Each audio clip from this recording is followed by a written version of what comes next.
What's up, everyone? This is NBA Dope. I'm coming to you with another video. This that no nonsense, and obviously I want to offer my condolences to David Stern's family.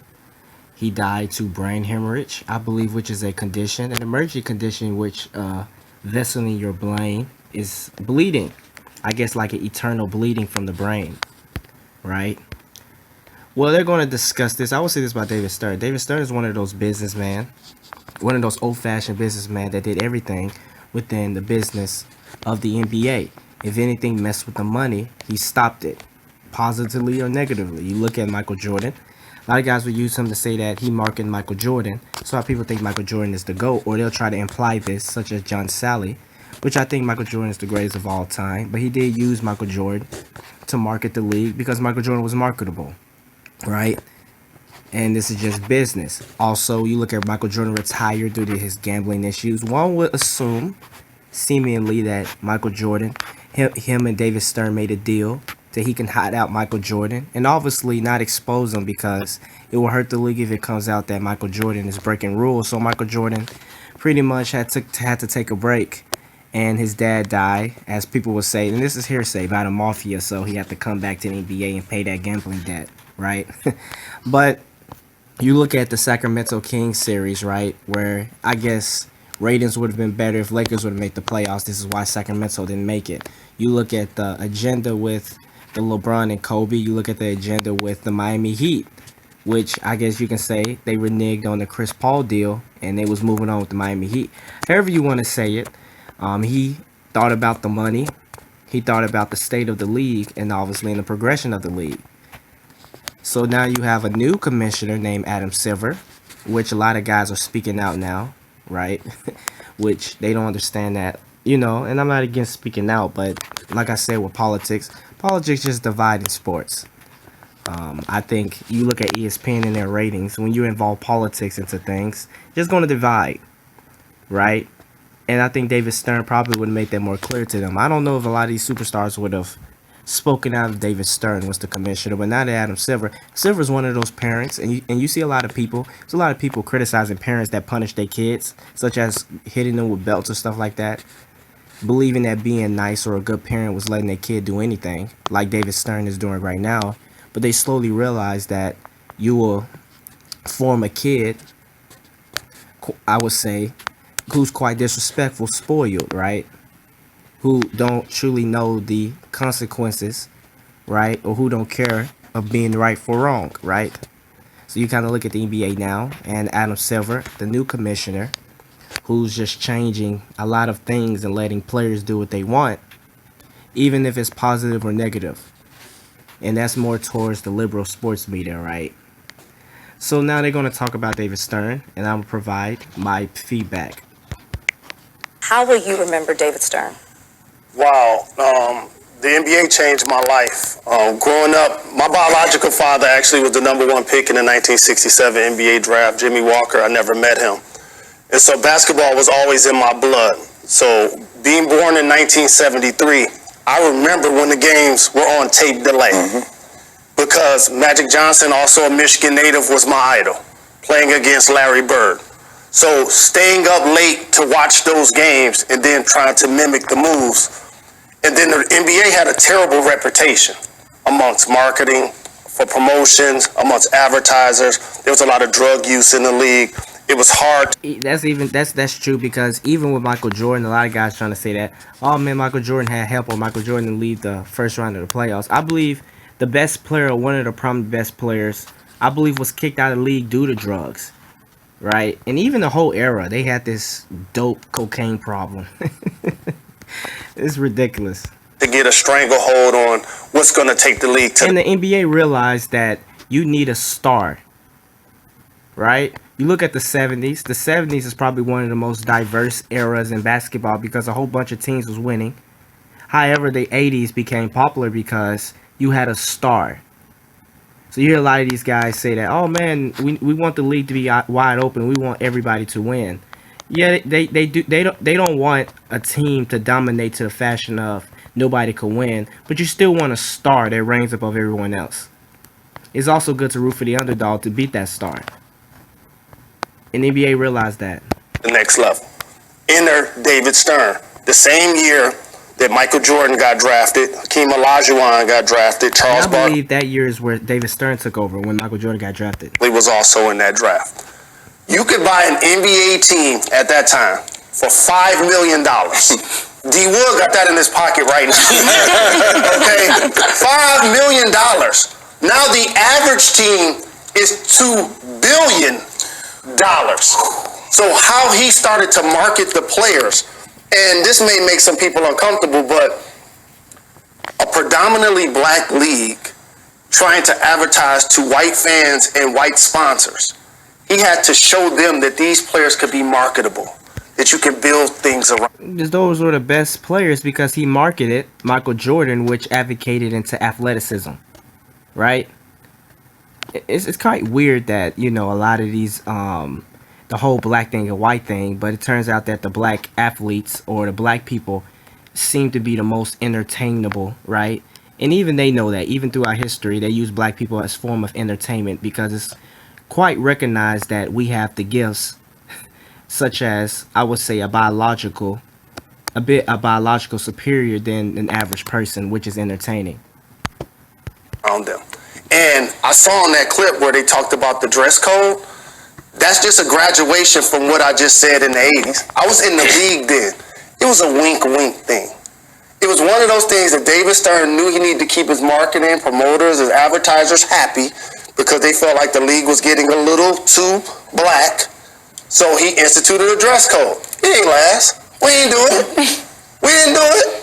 And so he knew how to keep all sides happy for the growth of the league, and now the players can now flourish.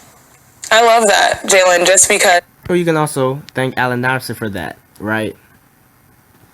You can also thank Allen Iverson for that. As you are willing to go there, especially myself being a. But I won't say Allen Iverson started it. You look at Walt Frazier, who has his own styles. Then you look at Dennis Rodman. A lot of these players right now are pretty much seen as normal. But you look at Dennis Rodman. Dennis Rodman was, in this time they called him crazy, but the way Dennis Rodman act and dress, it would now be considered normal. It would be like, he's a little bit on that side, but in his era, he would just seem as a standout, a complete standout. Woman in sports, also a male-dominated industry.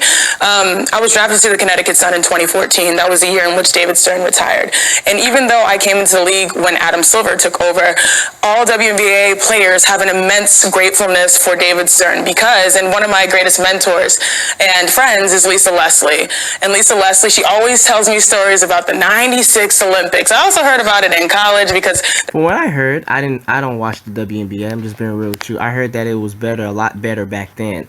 Now I believe it's a lot political driven. I think the players now are quite delusional, right? I think they need to come in terms with the WNBA players because it's a biological difference.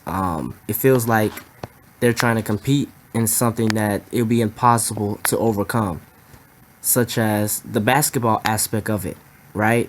That they're not going to be as good. Some of the entertainment qualities they're trying to achieve, the NBA is more successful at it. So it's like, why would I look at something lesser when we have the NBA? Instead of doing things that cater more to their body, such as a different sport or whatever. It's a lot of aspects, and also them promoting their political agendas. It's a lot of reasons why the WNBA is failing and hanging on by a thread. And even though I feel like the NBA, and David Stern alluded to this, that the WNBA is just really a failing project, right? The WNBA is a failing project. And that if they let it go, being that we're in the time now, that they can get criticized for it. So they finna string them along, right? Even though it's a failing project. The head coach of that Olympic team was Tara Vanderveer, my Stanford head coach at Stanford University. This is what happens though when you amongst the liberal media, right? Because when you set to do something, that's why it's called selling your soul. A lot of these people sell a soul into the liberal media. And like I said, when I talk about the liberal media or the liberalism, it's not means that I'm Republican, because I'm here to tell you that all politics is a sham. You're pretty much voting for who's the less evil, right? But a lot of these people get into liberalism, and then when something comes up that they don't like, they can't speak on it. They have to sell out, because if they do, they get criticized and dropped as a whole. This is what they mean by selling your soul. right? So the NBA obviously tried to market towards them, and it's a failing project, and they can't do anything else about it because the WNBA has turned it into a men versus women thing. And if you drop them, it's because we do not like women. That's not the case. It just, which they not gonna, come out with the what's the word I'm looking for? Attendance, or guys want to say, hey, let's go to a WNBA game. No one's saying that, right? No one. You look at the seats. Just look at the product itself. But we're gonna turn it into a men versus women thing. All guys hate women or whatever. I mean, they got a lot of great players. I give it to them. However, it's just not in the realms or the atmosphere of the NBA.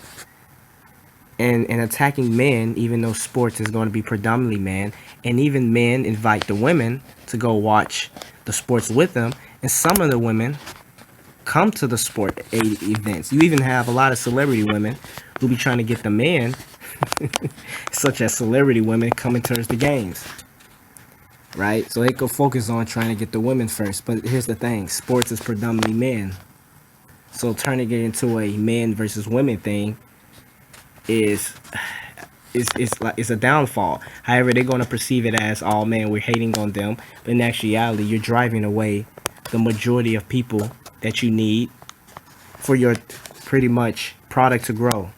University, and they would tell me about how amazing the 96 Olympics was. David Stern was the reason why the WNBA was formed. He saw and capitalized upon that momentum for women in sports, and then to this day, we are the only women's professional league that has never folded 23 years standing. That was all David Stern. So, well, it could have folded, but like I said, they can't drop you guys now because it'll be a lot of criticism heading the NBA's way, especially the liberal man. What's the brother name? Adam Silver. for me as a player that's, I guess, newer in this generation, we all have an immense gratefulness for everything he has done, not just for people of color, but also women, advancing women in sports, period. Yeah, I think I'm a football player, obviously, but also a strong union guy. I was president of the NFL Players Association. I worked at the NBA Players Association for a while. So given that history, I have many memories of David Stern and even have a lot of criticism of the things that he's done over his track record. But looking at the totality... Such as rigging certain things? What do you mean? Guys doing undercover deals behind the scenes? Because David Stern is a marketer. That's what he was. He was a marketer. He was a commissioner, but he marketed. If you influence the money, he will shut you down. You remember what pretty much Daryl Morey did? Daryl Morey probably would have got fired under David Stern. It was crazy how a lot of these guys speak out, but when the China situation happened, they all turned to David Stern. Oh man, but thing is, David Stern was a marketer. If you heard his money, anything. Even the guy who even spoke out in the 90s, what's the guy name? The Ramuv Havu, whatever the guy name is, the 3-point shooter, the one Phil Jackson compares Stephen Curry to. You guys can look up his name. I forgot. It's Ramuv Hadu. You know, one of these Muslim names, right? If you even if it's positive or negative, even if it make him seem bad, right? He was a marketer. Of his career and his life, it all makes more sense now today.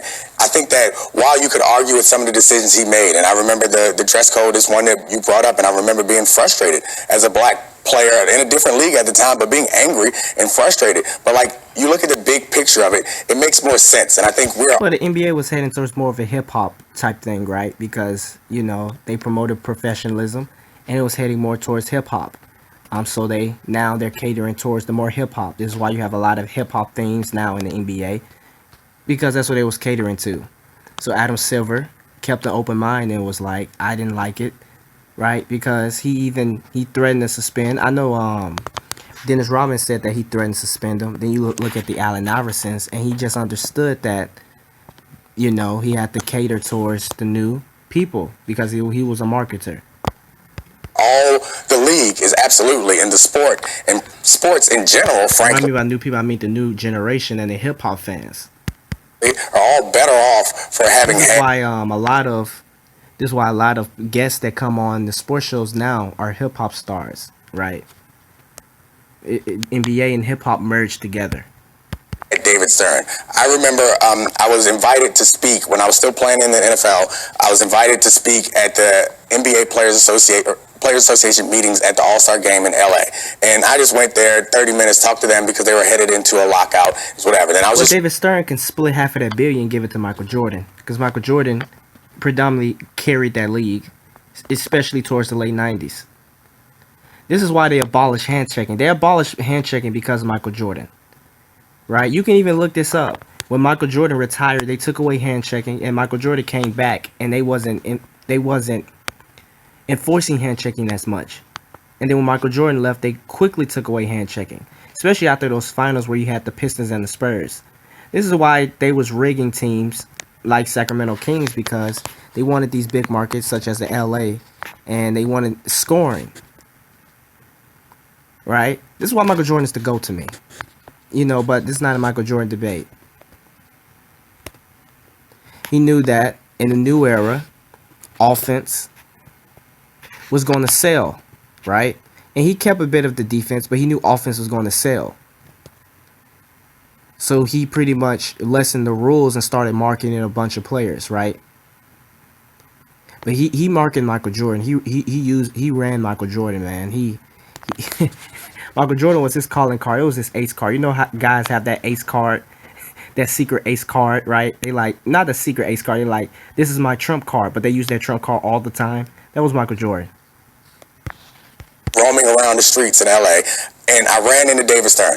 I'm a nobody. I'm like a random cornerback, no reason why anybody should know him. He stopped me, and we had like a 30-minute conversation, inviting me to some other stuff later on, and like just the memory and the intelligence and awareness, just to be aware of all that, and also the patience and compassion, because like I'm in another league. There's no reason to believe that I'll ever have any influence on him. It wasn't him trying to gain anything. It was him seeing somebody that he recognized and trying to reach out and help me and give me advice and offer me advice. So that always resonated with me. And probably also extolling stems and roots to help market the NBA.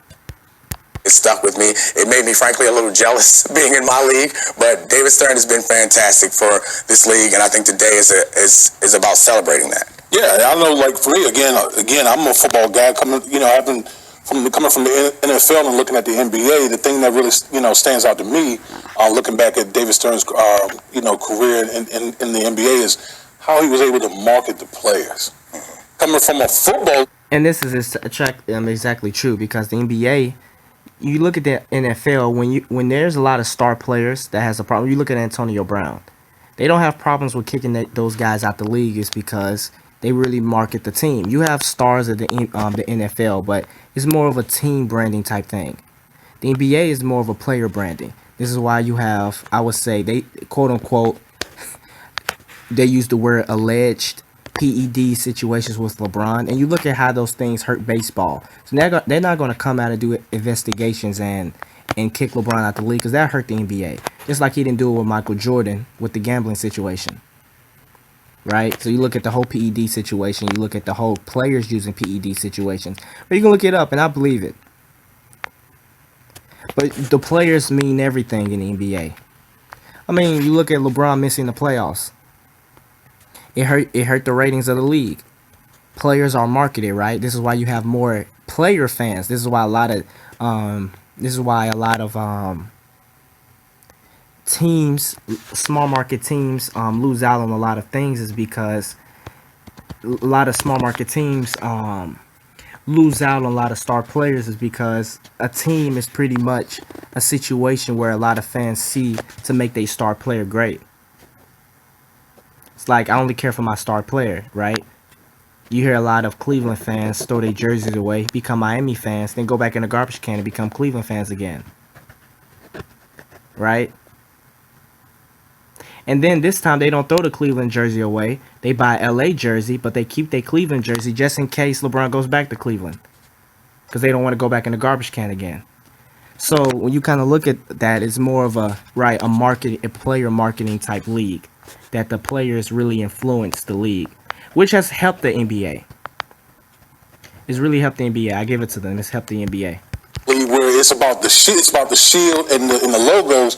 What David Stern did for the players and making the players the focal point. What we see today, I mean, when we think about the NBA, you don't necessarily think about the teams. You think about the LeBrons and the Steph Currys and the James Hardens. David Stern is the reason that we're talking about that today, because he did that, back in the 80s. Again, when you talk about, Michael Jordan, Hakeem Olajuwon, Charles, all those guys, you talk about the Dream Team, making the guys a global brand, and fans all over the world bought into that and made the NBA the popular sport that it is today. And that all goes. Yeah, that's why you have a lot of basketball player movies. I don't know. I don't know if there's a Tom Brady movie, but I do know there's a Space Jam. So David Stern did come out because he realized that you need a star, right? Back to David Stern. And a lot of that genius is he wanted the NBA players to be looked at as superheroes, like movie Yeah, a star. stars. So now when you're watching NBA games, we're paying attention to their fashion. The Houston Rockets now have a red carpet for James Harden and Russell Westbrook to actually walk to the games too. Exactly what they are. They're Hollywood. Nothing else. They're Hollywood. They're showsmanship. It was 23 teams when he took over. Now it's 30. The average salary for players was $250,000. The average NBA player now could get $10 million a year. Man, Jalen, you making it seem like that's nothing. A lot of brothers are killed for that type of money. They could walk down the street, you wouldn't even know who they are. Some of the greatness that he did also, All-Star Weekend. Now just think about what happened with All-Star Weekend. In the mid-'80s, Michael Jordan, Dominique Wilkins, must-see TV, standing in front of the TV, to grow the game. That was to grow the game. So now a great player like LeBron James doesn't even have to be in the dunk contest. He don't even have to do it, because they already grew the game so exponentially that players get a chance to benefit. Because LeBron doesn't like head-to-head competition with players that's around his skill level. That's why. He doesn't like to get embarrassed by players that can embarrass him. To the point where now is, you Just don't imagine LeBron, the greatest athlete ever, losing in the dunk contest. necessarily have to wait He's to not going to take that chance. All-Star Weekend to see them play, because they're joining up to play each other with each other in the Quote-unquote greatest athlete ever. regular season. Well, that's it. If you like this video, make sure you like, share, and subscribe. Hit the notification bell. And that is it.